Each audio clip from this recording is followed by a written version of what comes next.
The conference chamber aboard the Galactic Council's primary station hummed with the familiar energy of 1,000 different species conducting their daily business. Ambassador Thrixnall of the Valorian Collective adjusted his translucent sensory membranes as he reviewed the data tablet before him. The information displayed was both amusing and concerning in equal measure. Another petition from the humans? Council member Zephyra clicked her mandibles in what passed for laughter among the insectoid creche. This must be their 14th attempt at gaining full membership status. Thrixnall's membrane rippled with agreement. 14th indeed. They are persistent, if nothing else. Though I cannot fathom why they believe themselves ready for such responsibility. The humans had been discovered merely 30 cycles ago, a remarkably short time in galactic terms. Their world, which they called Earth, orbited a yellow star in a sparse region of the galaxy that most civilized species avoided. The initial survey had been routine until the exploratory team realized the planet was inhabited by a spacefaring species. What they found had shocked the scientific community. Earth was classified as a Class 12 death world, one of the most hostile planetary environments known to exist. The gravity was crushing by galactic standards. The atmosphere contained toxic levels of oxygen that would cause rapid cellular degradation in most species. The weather patterns were violently unpredictable. Massive predators roamed both land and sea. Microscopic organisms waged constant war against larger life forms. Even the plants had evolved defensive mechanisms that could prove fatal. Yet somehow, humans had not only survived, but thrived in this nightmare environment. Have you reviewed their technological specifications? Another council member asked. This was Gorath, whose people had achieved faster-than-light travel over 6,000 cycles ago. Their propulsion systems are primitive at best. They still use controlled explosions for ground-to-orbit launches. And their computational systems, Zephyra added with another click of amusement. Binary processing with silicon substrates. We moved beyond such limitations millennia ago. Thrixnall nodded slowly. The humans had indeed achieved space travel, but their methods were crude. They had barely explored their own solar system. Their longest-range vessel had only recently passed beyond their star's gravitational influence. They had no understanding of quantum fold technology, no grasp of dimensional physics, no knowledge of the universal energy matrices that powered modern civilization. Their medical technology is equally backward, Gorath continued. They still perform invasive surgeries. They use chemical compounds to fight diseases rather than genetic restructuring. Their average lifespan is barely 100 of their solar cycles. And yet, Thrixnall said thoughtfully, they survived their death world. That alone suggests they possess something we may have overlooked. Zephyra's antennae twitched dismissively. Survival instinct is not the same as sophistication, Ambassador. Many primitive species endure harsh conditions. It does not make them ready for galactic civilization. The debate continued, as it had for several cycles. The humans wanted full membership in the Galactic Council, which would grant them access to advanced technologies, protected trade routes, and mutual defense agreements. The Council, however, remained unconvinced. By every measurable standard, humanity was too young, too primitive, and too unpredictable. Their representative, a female named Commander Sarah Chen, had been making her case for weeks. She stood before the council now, her dark eyes steady despite the obvious frustration she must have felt. Humans were emotional creatures, Thrixnall had learned. They wore their feelings openly in ways that seemed almost childlike to more evolved species. Honored Council, Chen spoke through her translator device, another mark of their technological limitations.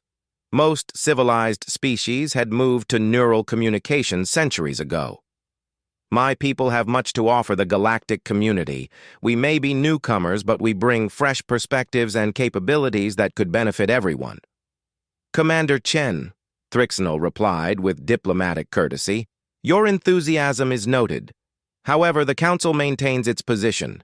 Humanity must demonstrate greater technological and social development before full membership can be considered. You are welcome to maintain your current observer status. He watched Chen's jaw tighten, a human expression he had learned to recognize as suppressed anger. With respect, Ambassador, observer status provides us with almost no practical benefits. We cannot access the knowledge databases. We cannot participate in trade agreements. We are essentially sitting in the corner while the rest of the galaxy moves forward. Perhaps if your people had not developed on such an inhospitable world, Gorath suggested, your evolution would have progressed more quickly. Resources that could have been devoted to scientific advancement were instead consumed by mere survival. Chen's expression shifted to something Thrixnell could not quite identify. Our world made us strong, she said quietly. Stronger than you might realize. Strong in body, perhaps, Zephyra replied. But civilization requires more than physical endurance. It requires wisdom, advanced technology, and social stability. Forgive my directness, Commander, but humanity is still plagued by internal conflicts. You have multiple governmental factions that compete with one another. You have inequality among your population. You have not achieved the unified consciousness that marks true societal evolution. The council chamber fell silent, except for the ambient hum of the station's systems. Chen stood perfectly still for a long moment before speaking again. Then we will continue to develop on our own, she said finally. But I want it noted in the official record that we requested alliance and were denied. When circumstances change, I hope the Council remembers this conversation. There was something in her tone that made Thrixnell's membranes quiver with unexpected unease. But the moment passed, and Chen departed with the formal courtesies that diplomacy required. She seems almost threatening, Gorath observed after the human had left. Impossible, Zephyra clicked. What could they possibly threaten? They have barely 50 interplanetary vessels, none of them armed with anything more sophisticated than kinetic weapons. They are children playing among the stars. Thrixnell said nothing, though the unease remained. He returned to his quarters later and spent several hours reviewing the human files. Their history was violent, filled with warfare and conflict. They had nearly destroyed themselves multiple times with primitive atomic weapons. Yet they had also shown remarkable creativity. Their art, their literature, their music all demonstrated a complexity of thought that seemed at odds with their technological limitations. One particular report caught his attention. It detailed human military training exercises. The species maintained standing armies despite having achieved space travel, another mark of their primitive nature. Most civilized worlds had abandoned such practices countless cycles ago, relying instead on automated defense systems and diplomatic negotiations. But the exercises themselves were fascinating. Humans trained for combat in extreme environments. They pushed their bodies to the edge of failure and beyond. They studied strategy with an intensity that suggested warfare was not just a necessity for them, but almost an art form. Thrixnell found himself reading late into the station's night cycle. The humans had a saying that appeared repeatedly in their military literature. Know your enemy. They seemed to apply this principle with ruthless efficiency, studying every potential opponent with exhaustive detail. He wondered, for just a moment, how thoroughly they might have studied the species who had rejected them. The thought was unsettling enough that he set aside the reports and tried to rest. Yet sleep came poorly, and his dreams were filled with images of humans moving through their violent world with casual ease, adapting to horrors that would kill any other species within moments. Weeks passed. The Council moved on to other matters. The humans maintained their observer station but remained quiet, no longer pushing for membership or privileges. Commander Chen attended sessions but rarely spoke. When she did, her comments were brief and carefully neutral. They seemed to have accepted their place, Zephyra observed during a private conversation. Perhaps they are learning wisdom after all. Thrixnall was less certain. He had begun studying human behavior more carefully, and he noticed patterns. Chen was observing everything, recording everything, learning the protocols and procedures that governed galactic civilization. Her questions, when she did ask them, were precisely targeted to extract maximum information. She was not accepting anything. She was gathering intelligence. The realization should have prompted him to alert the council, but he hesitated. What exactly would he report? That the human ambassador was paying attention? That she was learning about the society she hoped to join? There was nothing overtly threatening in her behavior. Still, the unease grew. It crystallized into genuine concern when reports began arriving from the border regions. Several merchant vessels had gone missing along the trade routes that passed near human space. This was not unprecedented, as piracy remained a persistent problem despite the Council's best efforts. Various criminal organizations operated in the less patrolled regions, preying on isolated ships. But something about these particular disappearances felt different. The vessels had simply vanished, with no distress signals, no debris fields, no evidence of what had occurred. It was as if they had been erased from existence. Then came the first survivor report. A Valorian cargo hauler had been attacked by what the captain described as ghost ships, vessels that appeared from nowhere, moving with impossible speed and precision. The hauler's defense systems had been overwhelmed in seconds. The crew had been taken prisoner, stripped of all their cargo and technology, and then released in an escape pod with just enough supplies to reach the nearest station. "They were studying us," the captain reported, his membranes still trembling with fear. "They didn't just take our goods. They took our computer cores, our navigation data, our technical manuals. They asked questions about council protocols, defense systems, trade routes, and when we couldn't answer, they accessed our systems and took the information directly." "Did you see who attacked you?" Thrixnall asked. The captain's membrane rippled with confusion. "That's the strange part, Ambassador. They looked like humans. But that's impossible, isn't it? Humans don't have the technology for that kind of operation." Thrixnall felt his earlier unease transform into something much darker. "Describe their vessels." "Small, fast, heavily armed. They used weapons I've never seen before. Energy weapons, yes, but something else too. Projectiles that moved at relativistic speeds. They punched through our shields like they weren't even there." The report sent ripples of concern through the council. A military task force was dispatched to investigate, but they found nothing. The attacks continued sporadically, always in remote regions, always with the same pattern. Ships disappeared or were raided with surgical precision. Survivors spoke of human-like attackers with impossible technology. "Pirates wearing human disguises," Gorath declared confidently. "Some criminal element trying to frame the humans and create diplomatic incidents." But Thrixnall reviewed Commander Chen's behavior during these discussions. She showed appropriate concern, offered assistance with investigations, and maintained her careful diplomatic neutrality. Yet there was something in her eyes, a knowing quality that suggested she was aware of far more than she admitted. He requested a private meeting with her, which she accepted with apparent curiosity. They met in a neutral conference room, just the two of them and their respective security protocols. "Commander Chen," Thrixnall began carefully, "I want to speak frankly, off the record. I appreciate frankness, Ambassador." She sat with perfect stillness, a very human quality that most other species lacked. "What's on your mind?" "These attacks along the border.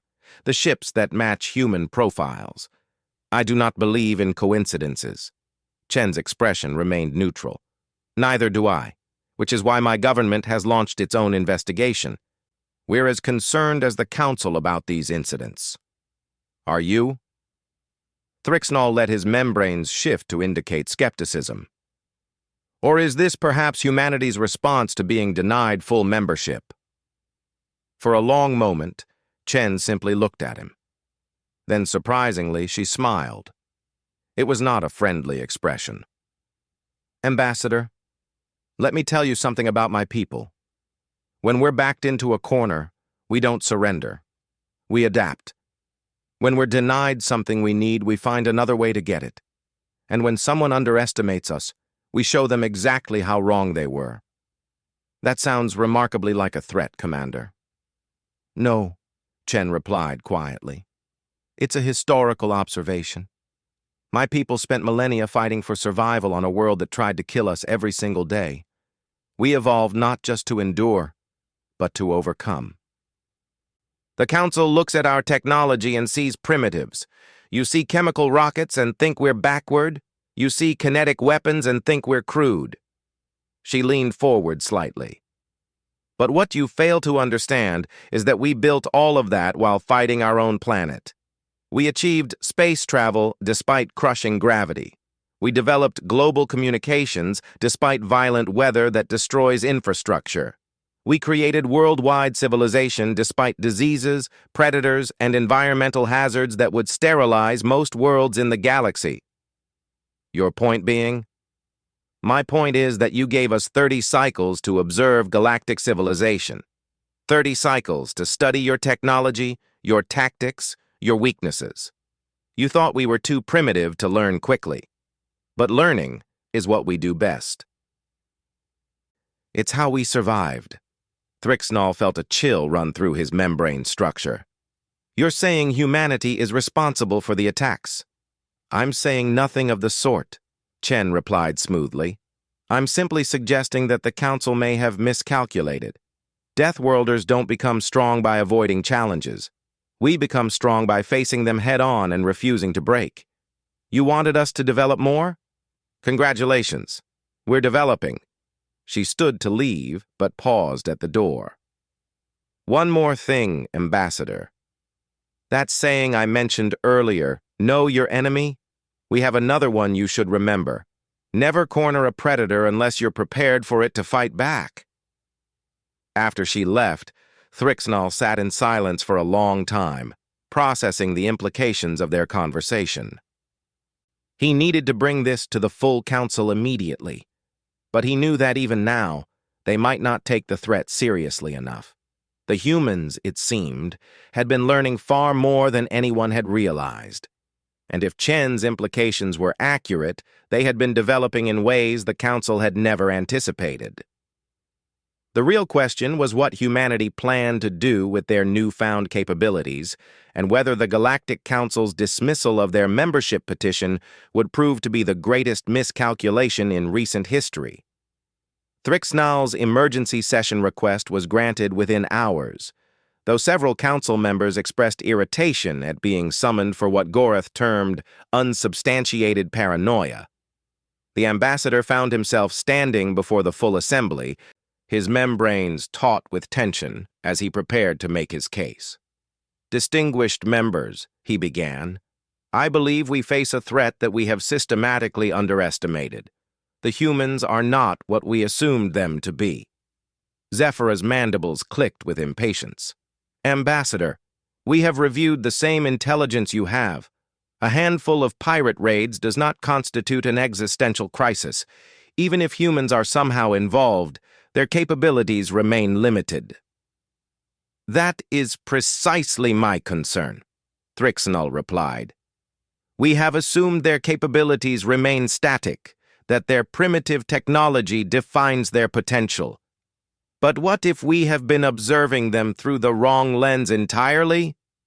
He activated the central display, showing a compilation of data he had been gathering. Consider their development timeline. They achieved powered flight on their death world barely 150 cycles ago. Within 70 cycles, they had reached their own moon. In another 30, they had probes exploring their entire solar system. In the most recent 30 cycles since contact with us, they have expanded their presence to 14 different celestial bodies in their home system. Impressive for primitives, Gorath acknowledged. but still generations behind any Council species. Now, consider this, Thrixnall continued, pulling up another data set. Analysis of the weapons used in the recent raids. The energy signatures don't match any known pirate technology. In fact, they don't match any known technology at all. They appear to be entirely new designs. So pirates have developed new weapons, Zephyra interjected. This happens periodically. Criminal organizations sometimes stumble upon innovative approaches. Except the design philosophy matches human engineering principles, Thrixnall argued. Efficient, robust, and optimized for the violent conditions of their home environment. The projectile weapons fire using electromagnetic acceleration, similar to human naval artillery concepts we observed in their historical databases. The energy weapons use a plasma containment system that operates effectively in their high oxygen atmosphere. He paused to let this sink in. These weapons were not designed for standard galactic conditions. They were designed by and for Deathworlders. A murmur ran through the chamber. Several council members began reviewing the data more carefully. Thrixnall pressed his advantage. Furthermore, I have analyzed Commander Chen's behavioral patterns since the raids began. She has been systematically gathering information about our defense protocols, military response times, and strategic capabilities. Every question she asks, every session she attends, she is learning our weaknesses. You believe the humans are preparing for war? Council Military Coordinator Seftok asked. The crystalline being resonated with skepticism. Against the entire Galactic Council, that would be suicide. I believe the humans are preparing to demonstrate that they cannot be ignored, Thrixnall replied carefully. They requested membership and were denied. Now they are showing us that our denial has consequences. Then we increase security along the border, Gorath declared. Deploy additional military assets. If the humans want to play at being pirates, we crush their little operations and remind them why primitive species defer to the Council. I would advise extreme caution, Thrixnall warned. We still do not fully understand what we are dealing with. Deathworlders are not like us. They evolved in conditions that would kill most Council species within minutes. Their psychology, their approach to conflict, it may be fundamentally different from our own. But the Council had made its decision. A battle group was assembled, consisting of 3 heavy cruisers, 8 destroyers, and numerous support vessels. It was commanded by Fleet Commander Zarth, a veteran of the border wars who had crushed multiple pirate operations over his long career. He was confident, experienced, and utterly certain of his superiority. Thrixnall watched the fleet depart with a growing sense of dread. He had spent additional time researching human military history, and what he found disturbed him deeply. Humans had fought wars of staggering brutality on their homeworld. They had developed concepts like total war and strategic bombing and mutually assured destruction. They understood violence at a level that civilized species had abandoned millennia ago. Commander Chen maintained her diplomatic presence, appearing unconcerned about the military deployment. When Thrixnall observed her in the diplomatic quarter, she was calmly reviewing trade documentation, as if nothing unusual was occurring. Commander, he approached her cautiously, you understand that the Council has deployed significant military assets to your border region. I'm aware, she replied without looking up from her tablet. My government has been informed. This could escalate into open conflict. Now she did look at him, and her expression was unnervingly calm. Only if the fleet finds something to conflict with, Ambassador.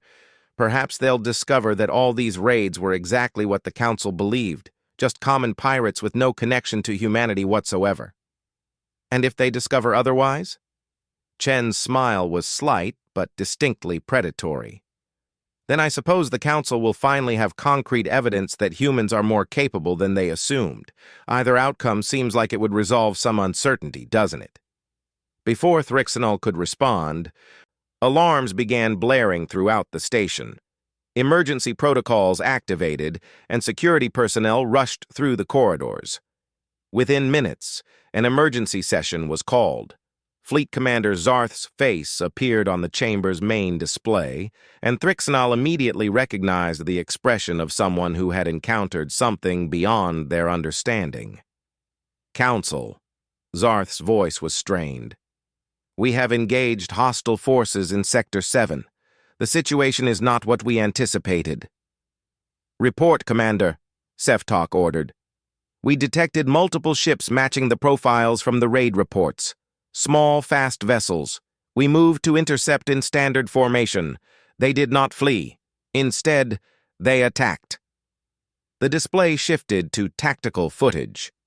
Thrixnal watched in horror as small human vessels moved through space with impossible agility. They were using propulsion systems that should not have existed, maneuvering in ways that should have torn their ships apart under the gravitational forces involved. Their weapons cut through our shields with minimal effort, Zarth continued, and their tactics are unlike anything in our military databases. They don't fight in formation. They fight like predators hunting prey, coordinating without apparent communication, striking weak points we didn't even know we had. On screen, a human vessel dodged fire from 3 Council destroyers simultaneously, positioning itself in the blind spot between them before launching a devastating barrage that crippled 2 ships in seconds. The movements were not those of automated systems following programmed patterns. They were fluid, adaptive, creative. How many vessels are you facing? Gorath demanded. 12 that we can confirm. But they're using some kind of stealth technology. Our sensors keep losing track of them. Council species, I need reinforcements immediately. We are taking heavy casualties. The chamber erupted in chaos. Council members shouted over each other, demanding explanations, strategies, immediate action. Thrixnal looked across the room to where Commander Chen sat in the observer section. She was not smiling, not gloating, not showing any satisfaction. She simply watched with the calm attention of someone observing an expected outcome. He made his way to her position. You knew this would happen. I knew the fleet would find what they were looking for, she replied quietly. The Council wanted evidence that humans possessed advanced capabilities. Now they have it. Your people are declaring war on the entire Galactic Council. No, Chen corrected firmly. We're defending our territory from what we perceive as an unprovoked military incursion. The Council deployed warships to our border without declaring hostile intent, but also without seeking permission to enter our claimed space. From our perspective, this looks like an invasion force. Thrixnal felt his membranes go cold. She was right. In their arrogance, the Council had sent military assets into disputed territory without following proper diplomatic protocols. By galactic law, humanity would be justified in defending themselves. This is manipulation, he said. This is adaptation, Chen replied. You denied us membership, so we found another path. You wanted to keep us primitive, so we developed in secret. You sent ships to intimidate us, so we showed you that intimidation requires the right balance of power. She stood, facing him directly. My people spent 30 cycles watching, learning, understanding how galactic civilization works. We studied every species, every technology, every military engagement in your databases, and we realized something crucial. What? That the Council has become comfortable, secure. You haven't faced a real military challenge in thousands of cycles. Your ships are designed for patrol and piracy suppression, not actual war. Your tactics are outdated. Your commanders have no experience with opponents who fight back effectively. Chen's expression was serious now, almost sad. We're not trying to destroy the Council, Ambassador. We're trying to earn its respect. And apparently, the only language you understand is force. The tactical display showed another devastating engagement. Human vessels had divided Fleet Commander Zarth's formation, isolating and overwhelming individual ships. The Council forces were not incompetent, but they were fighting an enemy that thought differently, moved differently, and understood violence in ways they had forgotten. "Call them off," Thrixnall urged, "before this becomes something that cannot be resolved peacefully." "I don't command those ships," Chen said. "They're independent operators defending what they consider their territory. If the Council fleet withdraws, the engagement will end. If they continue advancing, well, I imagine the outcome will be unfortunate for everyone." She was lying, of course. Thrixnall knew she was lying. But the beauty of her position was that it didn't matter.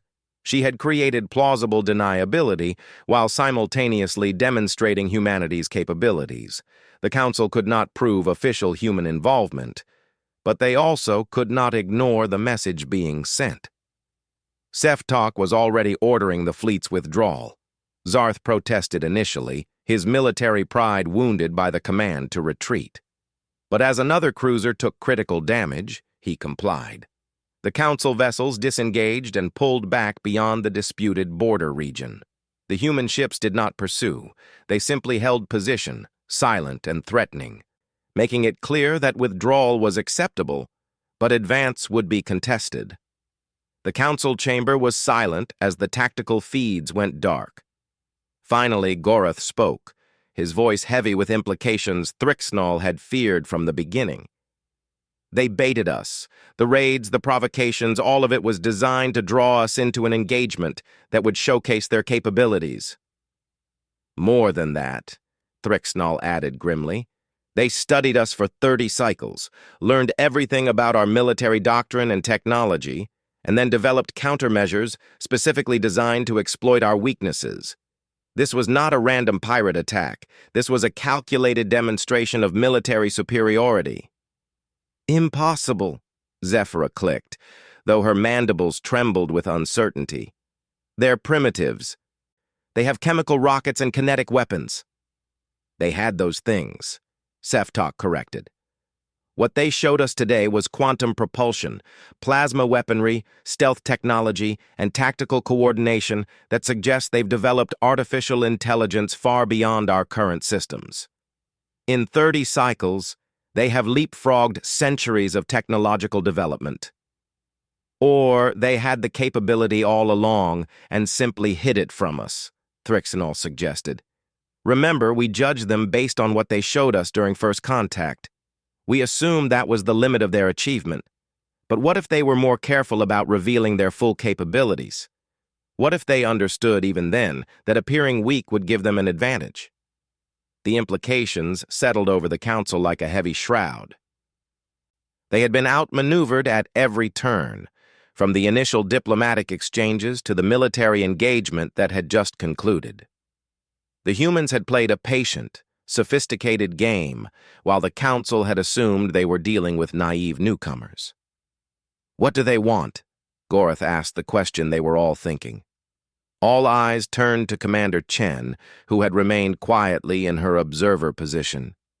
She stood slowly, her posture radiating a confidence that had been carefully concealed until this moment. "What we've always wanted," she said clearly. "Full membership in the Galactic Council, with all the rights, privileges, and responsibilities that entails. Access to the trade networks, the knowledge databases, the mutual defense agreements. We want to be treated as equals, not primitives to be patronized or threats to be contained." "And if we refuse?" Zafara demanded. Chen's expression hardened. "Then humanity will chart its own course.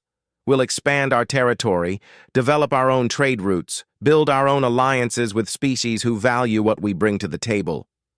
You'll have a rival civilization growing in your sphere of influence, one that understands your weaknesses intimately because you let us study you for 30 cycles." She paused, letting the implications sink in. "Or you can accept that your initial assessment was flawed. You can acknowledge that Deathworlders bring unique capabilities to galactic civilization. We're survivors, innovators, and fighters. In exchange for membership, we offer our loyalty and our capabilities. We can be your greatest allies or your most persistent problem." The choice is yours." The council chamber remained silent. Thrixnall knew that every member was performing the same calculation, weighing the costs of acceptance against the dangers of rejection. Humanity had demonstrated they could not be easily dismissed or contained. They had technology that matched or exceeded council standards. They had tactical acumen that outmatched experienced military commanders. And they had the patience to plan decades ahead while maintaining perfect operational security. Most troubling of all, they had shown themselves willing to use violence efficiently and without hesitation. The raids had not been crude or random. They had been surgical strikes designed to gather intelligence and provoke a response. The engagement with Fleet Commander Zarth had not been a desperate defense. It had been a carefully orchestrated display of superiority. These were not primitives. These were apex predators who had evolved on a world that demanded excellence or death. And now they were here, in the stars, demonstrating that the lessons of their violent homeworld had prepared them for challenges the Council had forgotten how to face. The vote, when it came, was not unanimous. Several members argued for continued resistance, for larger military deployments, for containment strategies. But the majority recognized reality. Humanity had earned its place through strength and cunning. To deny them now would be to invite a conflict that could destabilize the entire region. Commander Sarah Chen became Ambassador Sarah Chen that day, and humanity joined the Galactic Council as full members. In the celebrations that followed, Thrixnall found himself standing beside her at a diplomatic reception. "You planned all of this from the beginning," he said quietly. Chen sipped her drink, a human beverage that would be toxic to most council species. "We planned for multiple contingencies. This was simply the one that became necessary when the council chose to underestimate us. And the raids, the attacks, were unfortunate incidents that occurred in disputed territory," she replied with diplomatic smoothness. "I'm sure now that we're full members, such misunderstandings can be avoided through proper communication and coordination." Thrixnall allowed his membranes to ripple with grudging respect. "You are dangerous, Ambassador Chen." "We're Deathworlders," she corrected with a slight smile. "Dangerous is what we do best. The Council is fortunate that we prefer cooperation to conquest. Many species in our history were not so lucky."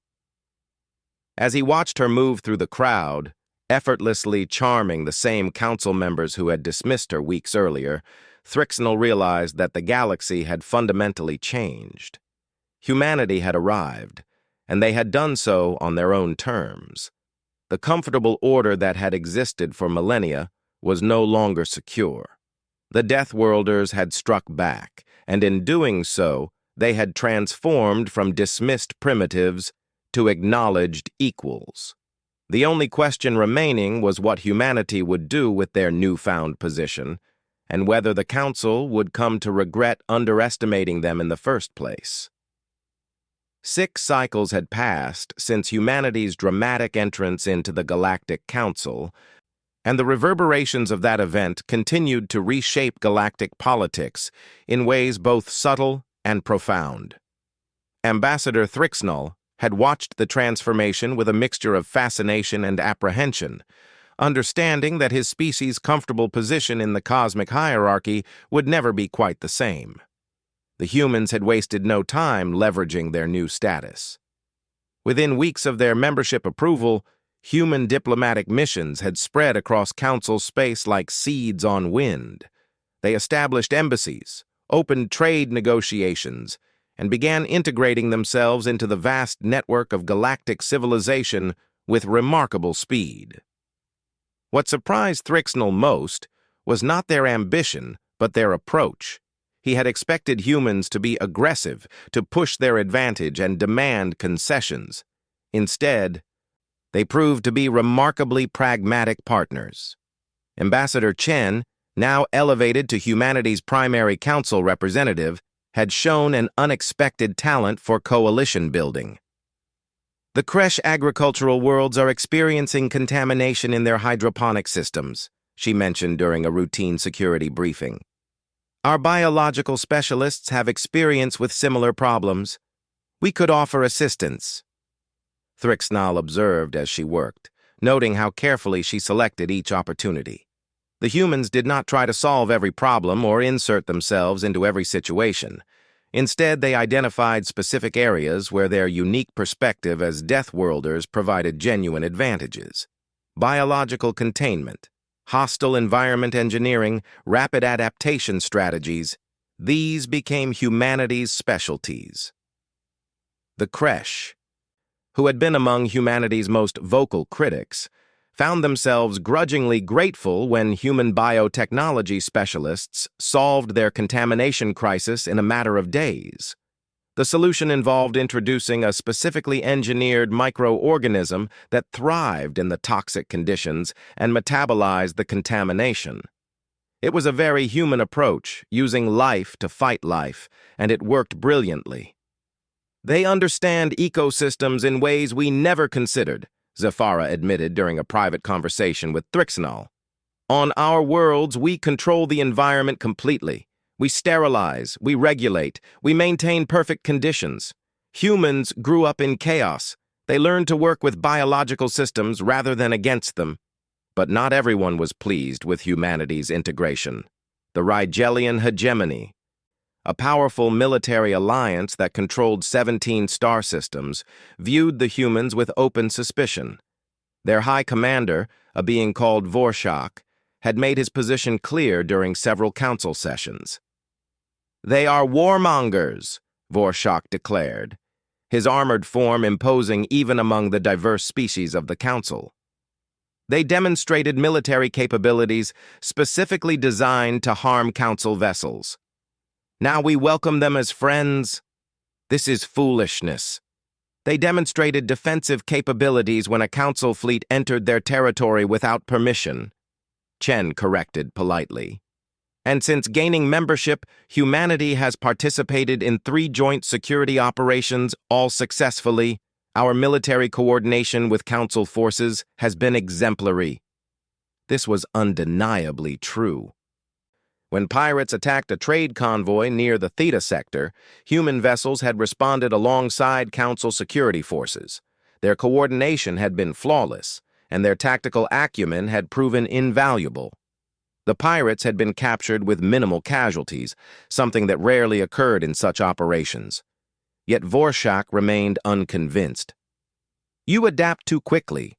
You learn too fast. 6 cycles ago, you could barely navigate interstellar space. Now you operate advanced warships with perfect proficiency. This is not natural development. You are hiding something."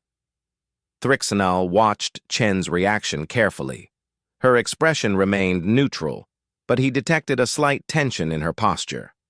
The Rigelians had touched on something sensitive.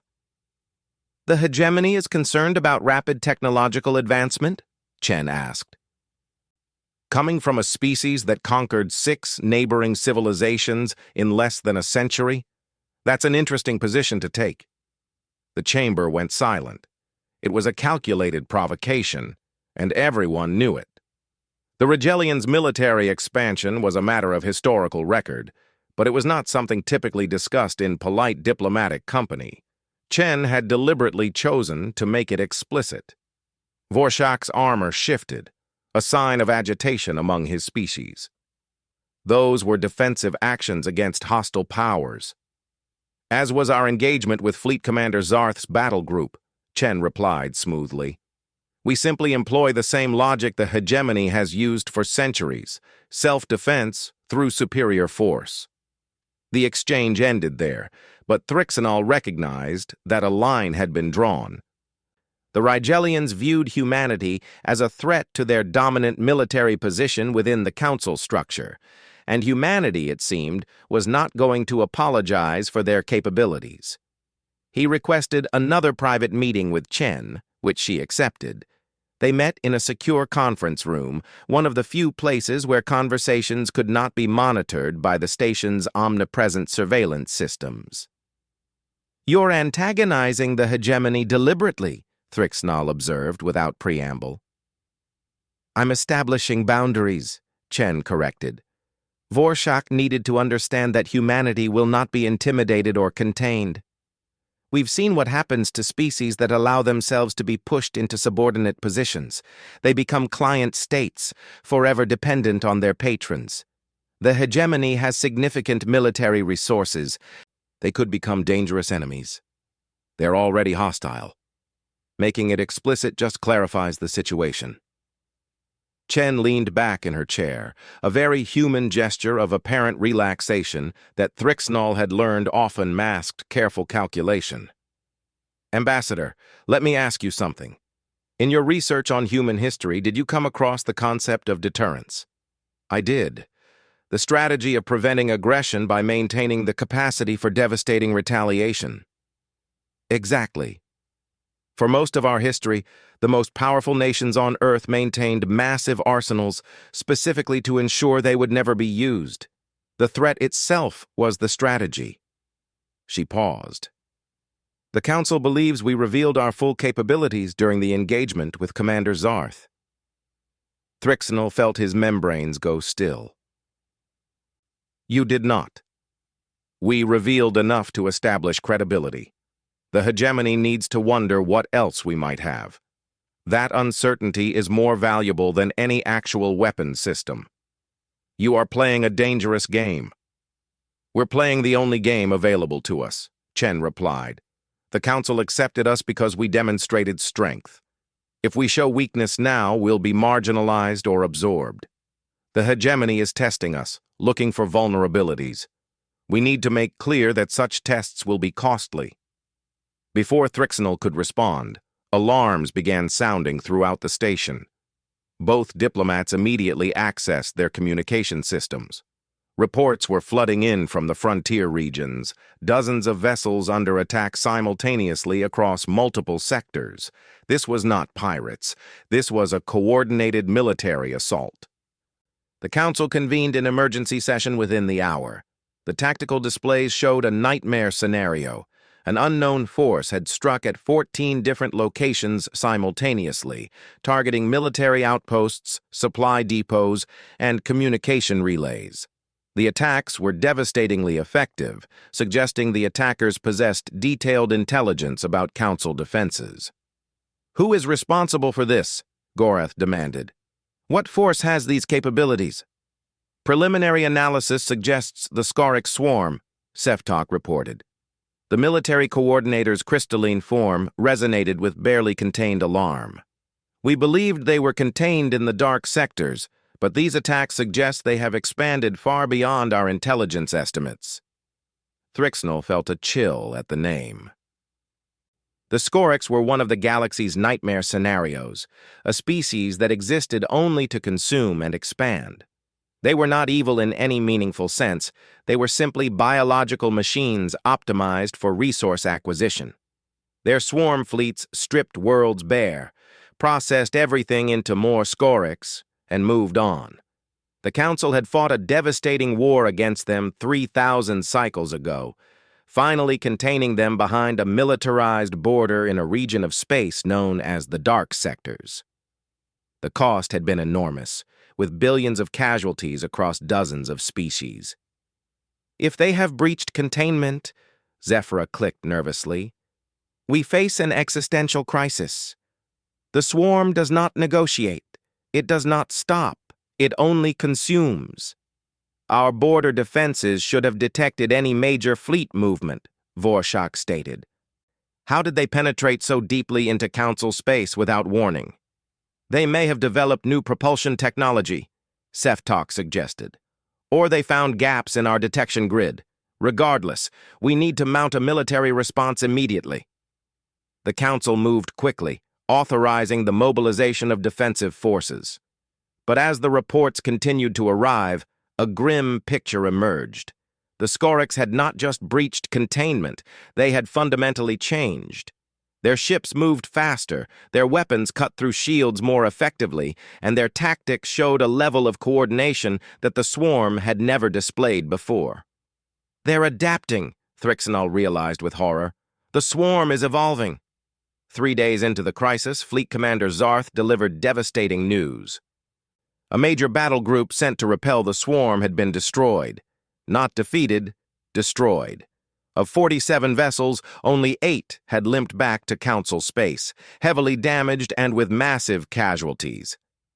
"Their numbers are overwhelming," Zarth reported, and Thrixnall could hear the trauma in his voice. "And their weapons have improved dramatically. Our shields are barely effective. Our countermeasures don't work. They adapt to everything we throw at them within minutes." The council chamber descended into chaos.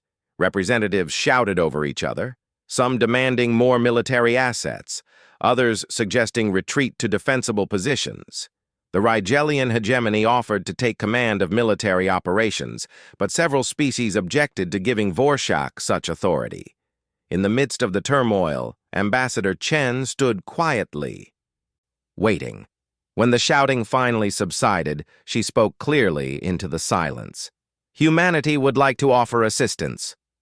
Vorshak's armor rattled with dismissive anger. "What could you possibly offer? Your species has been in space for barely a handful of cycles. This is not a pirate raid that can be resolved with clever tactics. This is an existential war."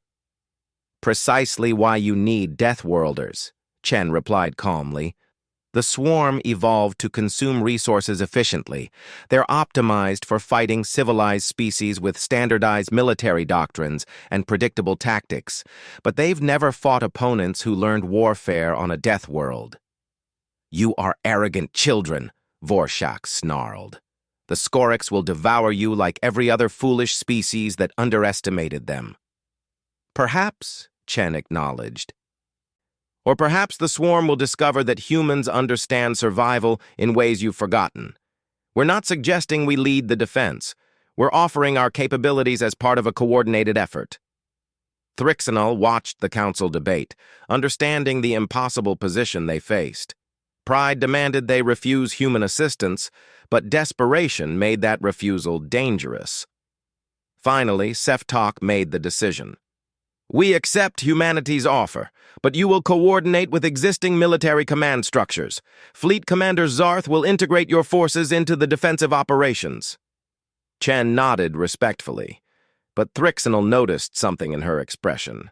It was not satisfaction exactly, more like the look of someone who had expected this outcome and had already planned several moves ahead. Within hours, human warships began arriving in Council space, not dozens but hundreds. They had been staging in nearby systems, waiting for the call. The fleet that assembled was staggering in its scale, suggesting humanity had been building military capacity far beyond what anyone had suspected. "Where did all these ships come from?" Gorath demanded. "Humanity has been busy during our 6 cycles of membership," Chen replied. "We established shipyards in our home system and several uninhabited systems nearby. Building vessels is what we do efficiently, especially when we feel threatened." The human fleet was different from Council vessels. The ships were smaller, more maneuverable, and covered in what appeared to be ablative armor rather than energy shields. Their weapons were a mixture of technologies, some recognizable, others completely novel. Fleet Commander Zarth found himself working with Admiral James Kowalski, the commander of humanity's expeditionary fleet. The admiral was an older man by human standards, with short gray hair and eyes that suggested he had seen combat that Zarth could only imagine. "Your fleet composition is unusual," Zarth observed as they reviewed tactical displays together. "Why so many smaller vessels instead of capital ships?" "Because capital ships are wonderful targets," Kowalski replied. "On Earth, we learned that mobility and redundancy beat size and firepower. Lots of small, hard-to-hit vessels can accomplish what one big target cannot. The Scorix will overwhelm you with numbers." "Then we match their numbers," the Admiral said simply, "and we outthink them. The swarm is optimized for resource acquisition. We're optimized for survival against impossible odds. Let's see which optimization works better in practice." The first major engagement occurred in the Terminus system, where a Scorix fleet of approximately 3,000 vessels was moving toward a major colony world. The Council had assembled a defensive force, but everyone understood the odds were poor. Then the human fleet arrived. Zarth watched in astonishment as the human vessels engaged using tactics he had never seen before. They did not form battle lines. They did not attempt to hold positions. Instead, they moved like a school of fish, constantly shifting, creating crossfire patterns, refusing to present static targets. The Scorx adapted quickly, changing their formations to counter the human tactics. But then the humans adapted to the adaptation, shifting to new patterns that exploited the swarm's response. It was warfare as a dialogue, each side learning and countering in real time. What truly shocked Zarth was the humans' use of their environment. They lured Scorx vessels into the system's asteroid belt, where the larger swarm ships struggled to maneuver. They used the gravity well of the system's gas giant to slingshot strike forces at impossible velocities. They even detonated several asteroids, creating debris clouds that disrupted swarm formations. They fight like their world fights, Zephyra observed from her position on the Council observation deck. Constantly, creatively, using every available advantage. The battle lasted 18 hours and ended with the Scorx fleet's retreat. It was not destroyed, but it was badly damaged and had failed to reach the colony world. Council losses had been significant but manageable, far better than previous engagements. "How did you do that?" Zarth asked Admiral Kowalski in the aftermath. "We played to our strengths," the Admiral replied. "The swarm is efficient but predictable. They optimize for resource conversion. We optimize for survival. When you grow up fighting a planet that's trying to kill you every second of every day, you learn to think differently about combat." Over the following weeks, the pattern repeated across multiple systems. Human forces did not always win, but they changed the calculations. The swarm, which had been advancing inexorably, found itself stalled. Their adaptation speed, which had overwhelmed Council forces, met human tactical flexibility and began to reach equilibrium. Thrixnall began studying the human military in detail, trying to understand their success. What he discovered was both impressive and disturbing. Human military doctrine was built on assumptions that civilized species had abandoned. They planned for total war, for fighting without resupply, for operating in hostile territory indefinitely. Every human vessel carried enough resources to operate independently for extended periods. More significantly, human military forces trained constantly in simulated combat against opponents who adapted. They had spent centuries fighting each other, developing and countering strategies in an endless arms race. They understood tactical evolution not as a theoretical concept, but as a lived reality. "They are teaching the Council forces to fight like Deathworlders," Seftalk reported during a strategic session. "Human advisors are integrated throughout our military command structure now, sharing their tactics and doctrine. Our casualty rates are improving significantly. And our dependence on them grows," Vorshok interjected bitterly. "Every victory makes us more reliant on human capabilities. This is how they will dominate the Council, not through conquest, but through indispensability." Thrixnall could not entirely disagree. Humanity had positioned itself brilliantly. By stepping forward during the Council's greatest crisis, they had transformed from newcomers to essential partners. Species that had dismissed them months ago now sought human military advisors. Technologies that humans offered were being rapidly integrated into Council systems. He arranged another meeting with Ambassador Chen, needing to understand her species' endgame. "You planned for this," he said without preamble. "The Scorx breach, the military response, everything." "We planned for various scenarios," Chen admitted. "The Scorx breach was not something we orchestrated, if that's what you're asking. But we prepared for the possibility that the Council would face a crisis it couldn't handle alone. And now humanity is positioned as the savior of galactic civilization. Now humanity is proving its value," Chen corrected. We're not trying to dominate the Council, Ambassador. We're trying to survive in a dangerous galaxy. The best way to do that is to make ourselves indispensable. By revealing that you have been building a massive military fleet in secret. By demonstrating that we take our own defense seriously and are willing to extend that protection to allies. Chen's expression was earnest. Look, I understand your concern. From your perspective, we're a dangerous unknown that has maneuvered into a position of significant influence. But from our perspective, we're a young species in a galaxy full of ancient civilizations and existential threats. The Scarix are not our only concern. There are dozens of potential dangers out there. So you build weapons and prepare for war. We prepare for survival, Chen replied firmly.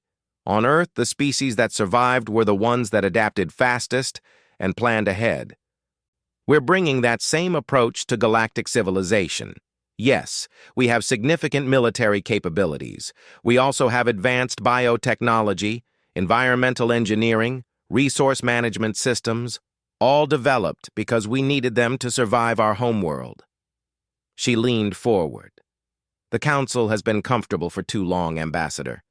You have amazing technologies and vast knowledge, but you've forgotten how to fight for survival. We haven't. That's what Deathworlders bring to the table. When the galaxy threatens you, we're the ones who know how to threat back. And when the current crisis ends, what then? Then humanity continues to prove its worth, Chen said simply. We'll solve problems, contribute to scientific advancement, participate in exploration. We'll be valuable partners because we genuinely want to be part of galactic civilization.